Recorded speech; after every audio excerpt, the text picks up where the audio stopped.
संसद के मॉनसून सत्र से जुड़ी खबर के साथ साथ ही भारत और चीन के बीच जो सीमा पर तनाव चल रहा है उसको लेकर अब आखिर क्या अपडेट है, आगे क्या हो रहा है उसको लेकर। भारत और चीन के बीच नियंत्रण रेखा यानी एलएसी पर जारी तनाव के बीच रक्षा मंत्री राजनाथ सिंह आज लोकसभा में बयान देंगे। 3 से 7 का आज ये सत्र होगा। आपको ये बता दें, कल सुबह थी लोकसभा 9 से 1 बजे तक। आज वो अब जो बाकी के 17 दिन है वो शाम में होगी 3 से 7। लोकसभा की कार्यवाही जैसा कि हमने बताया 3 से 7 होगी और सदन शुरू होने के बाद ही रक्षा मंत्री इस मुद्दे पर बयान देंगे। विपक्ष लगातार इस मुद्दे पर सरकार से बयान देने की मांग कर रहा था।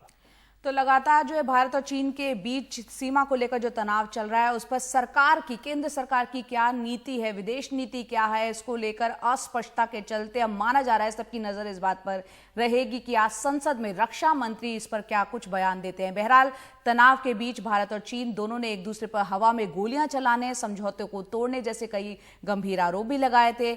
एलएसी यानी लाइन ऑफ एक्चुअल कंट्रोल, वास्तविक नियंत्रण रेखा पर पिछले 45 साल की अगर बात करें तो ऐसा पहली बार हुआ है कि किसी भी पक्ष की तरफ से गोली चलाई गई हो। 45 साल बाद ऐसा हुआ है। तनाव के इस माहौल में मॉस्को में दोनों देशों के रक्षा मंत्रियों और विदेश मंत्रियों के बीच बातचीत हो चुकी है और इस बातचीत के दौरान एलएसी पर तनाव कम करने पर जोर दिया गया है। वहीं पिछले हफ्ते विदेश मंत्री एस जयशंकर ने सीमा के हालातों को बेहद गंभीर बताते हुए कहा था कि राजनीतिक स्तर पर बहुत गहन विचार विमर्श की जरूरत है। भारत और चीन के बीच ये तनाव उस वक्त से ज्यादा बढ़ गया जब इस साल जून महीने में पूर्वी लद्दाख की गलवान घाटी में दोनों देशों के सैनिकों के बीच संघर्ष हुआ था।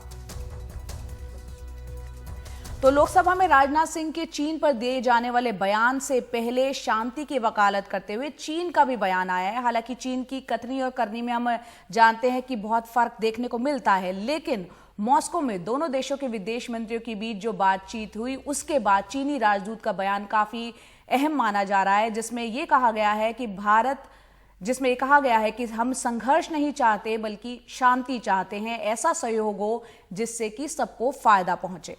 ये चीन के जो विदेश मंत्री हैं सुन वेडोंग, राजदूत चीन, भारत में चीन के राजदूत हैं, उन्होंने कहा है इस पूरे विवाद पर कि संघर्ष नहीं शांति चाहते हैं, शक के बजाय भरोसा कायम हो, रिश्तों को पीछे के बजाय आगे ले जाने की इच्छा है। ये चीनी राजदूत की तरफ से ये बयान जारी किया गया है। द्विपक्षीय रिश्तों को पटरी पर लाने का यही रास्ता। तो आज इस पर रक्षा मंत्री बयान देंगे लोकसभा में।